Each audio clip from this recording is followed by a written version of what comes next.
स्वागत है दोस्तों आपके अपने चैनल सौरभ की पढ़ाई में। दोस्तों आज की इस क्लास में समांतर श्रेणी के महत्वपूर्ण प्रश्न क्रमांक 3 को हल करेंगे। तो वीडियो को अंत तक देखिएगा जिससे कि आपको समझ में आए। तो आइए सवाल को समझते हैं।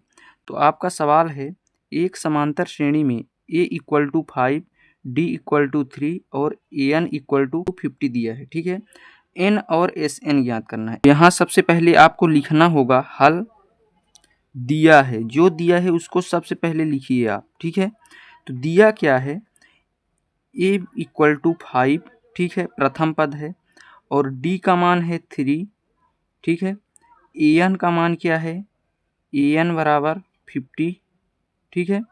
तब an 50 दिया है, n और sn ज्ञात करना है। तो सबसे पहले n पद का सूत्र लगाना है n निकालने के लिए। ठीक है, तो nवा पद ए एन बराबर क्या होता है सूत्र, a plus n minus 1 into d. ये पहले हम सूत्र लगाएंगे। ठीक है, इसमें मान रखिए ए एन का मान क्या है, ये 50 है, तो यहाँ 50 लिखेंगे, इक्वल टू ए का मान है 5, तो 5 लिखिए, प्लस एन का मान क्या है, एन का मान नहीं दिया है तो एन ही निकालना है, एन माइनस 1 लिखेंगे, डी का मान है 3, तो 3 लिखेंगे। यहाँ अब देखिए हल करना है, 50 इक्वल टू 5 प्लस इसका इसमें गुणा होगा 3n माइनस 3। ठीक है, अब देखिए 50 यहाँ हो गया, 5 प्लस का है माइनस का 3 है। ठीक है, तो 5 में 3 क्या होगा, घटेगा, तो क्या आएगा 2 प्लस 3n, तो ये 2 इधर आएगा, तो 15 माइनस 2 इक्वल टू 3n। इतना आपको समझ में आ गया होगा। इसको हमने पक्षांतर कर दिया। ठीक है, इधर ये प्लस का था, इधर माइनस में हो गया, तो 50 में 2 घटेगा, 48 आएगा, इक्वल टू 3n। अब ये देखिए 3 इंटू एन है, इसके गुणा में ही ये 3 इधर आएगा, भाग में हो जाएगा, 48/3 इक्वल टू n। ठीक है, अब इसमें हम भाग करेंगे, 3 1 जा 3, यहाँ 1 बचा, और 3 6 जा 80, 60 आया, तो n बराबर क्या आ गया 60, n का मान 60 निकला, मतलब 16। ठीक है, n का मान निकल आया, इसको हम क्या n बराबर 16 ऐसे भी लिख सकते हैं। ठीक है ना, अब क्या करेंगे, Sn निकालना है। क्या निकालना है, Sn, n तो निकल गया, अब Sn निकालते हैं। तो अब देखिए हमको n पदों का योग निकालना है, Sn, n पदों का योग। ठीक है, इसको Sn से दर्शाते हैं। ठीक है, तो सूत्र है आपका Sn बराबर n/2 into 2a plus n minus 1 into d, ये सूत्र होता है। तो इसमें मान रखना है, तो S N equal to S N का मान क्या है 60, मतलब 16, तो यहाँ 16 हो जाएगा, एस 16 इक्वल टू 16/2, 2 इंटू ए का मान क्या है 5, प्लस एन का मान है 16 माइनस 1 इंटू डी का मान क्या था 3, मान रख के हल करना है। तो एस 16 इक्वल टू, इसमें भाग देंगे तो 8 आएगा, 2 पंचा 10 प्लस 16 में 1 घटा 15 गुणे 3। ठीक है, अब देखिए यस 16 इक्वल टू 8, अब यहाँ क्या होगा देखिए, 15 तियाँ 45, 45 10 55 होगा, क्या होगा 55। तो यह 16 इक्वल टू गुणा होगा, तो 8 पंचे 40 और 8 पंच 40, 4 44, 440। एस 60 का मान क्या आ गया 440। तो अब हम क्या लिखेंगे, अतः, यहाँ लिखेंगे अतः n बराबर क्या आया था 16, और एस 16 इक्वल टू 440 है, ये आंसर हो। तो आपका पहला सवाल प्रश्न क्रमांक 3 का हल हुआ। तो आपको सवाल समझ में आया होगा, तो वीडियो को लाइक और चैनल को सब्सक्राइब कर लीजिएगा। अब चलिए दूसरे सवाल को हल करते हैं। तो दोस्तों आपका दूसरा सवाल है, ए का मान दिया है, A13 का मान दिया है, ठीक है 35, इसमें हमको डी और S13 निकालना है, मतलब n पदों का योग और सर्वांतर निकालना है। तो इसको लिखेंगे हल। सबसे पहले लिखना है, दिया है, क्या दिया है, a equal to 7, A13 equal to 35, ठीक है। 30 मतलब an होता है, तो n का मान क्या होगा, तब n बराबर 30 हो जाएगा। और अभीष्ट में क्या है देखिए,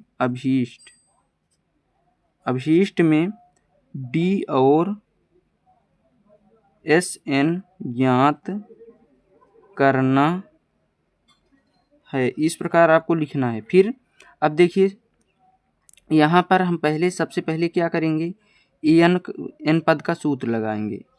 एनवा पद एन बराबर a plus n minus 1 into d, ठीक है। तो एन का मान क्या दिया है, मतलब A13 का मान, A13 का मान 35 दिया है, तो A13 का मान हम यहाँ रखेंगे 35 इक्वल टू ए का मान 7 प्लस एन क्या है 13 माइनस 1 इंटू डी, ठीक है।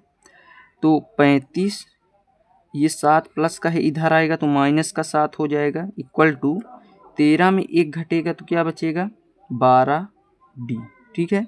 तो 35 में हम 7 घटाएंगे तो कितना आएगा, देखिए 35 में 7 घटा देंगे तो 28 इक्वल टू 12 डी।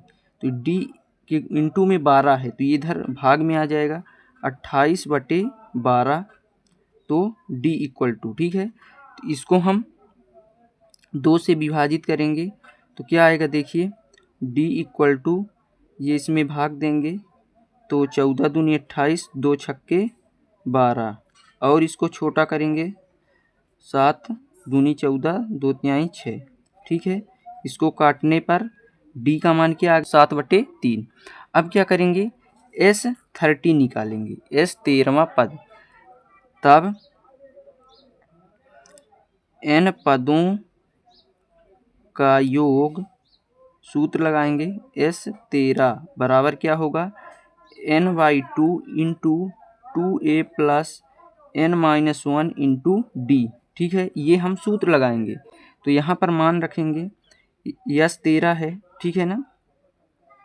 तो S13 इक्वल टू n का मान क्या है, n का मान यहाँ पर देखिए 13/2, n का मान है 13/2 इंटू 2 गुणे a का मान है 7 प्लस यहाँ पर 13 माइनस 1 इंटू डी का मान क्या है, अभी 7/3 लिखेंगे, ठीक है। अब इसको हल करना है, अब इसको हल करने पर S/13 इक्वल टू 13/2 इंटू 2 सत्ते 14 प्लस 13 में 1 घटेगा 12 इंटू 7/3, ठीक है। तो 3 चौको 12 हो जाएगा, ठीक है। तो S13 इक्वल टू 13/12, ठीक है, इंटू 14 प्लस ये यहाँ 4 बच्चा 4 सत्ते 28 हो गया। तो S13 इक्वल टू 13/2, फिर यहाँ गुणा हो जाएगा और ये इसमें जुड़ जाएगा, 8 4 12 और 2 1 3 1 4 42, ठीक है। अब 42 आ गया। अब देखिए ये इधर गुणा में है, ये बटे में है, इससे इसको काट देंगे, 2 दूनी 4, 2 एकम 2, 21, तो ये क्या आ गया 13 गुणे 21 आ गया। तो 13 में हम 21 का गुणा करेंगे, तो S13 इक्वल टू 13 में 21 का गुणा करेंगे 273 आएगा, ठीक है। क्या आएगा 273। अब यहाँ लिखेंगे अतः सार्वांतर D बराबर क्या आया था 7/3 और S13 इक्वल टू 273 है, ये आंसर हुआ। इस प्रकार से आपको सवाल हल करना था। तो यदि सवाल समझ में आया होगा तो वीडियो को लाइक, चैनल को सब्सक्राइब कर लीजिएगा। धन्यवाद, जय हिंद।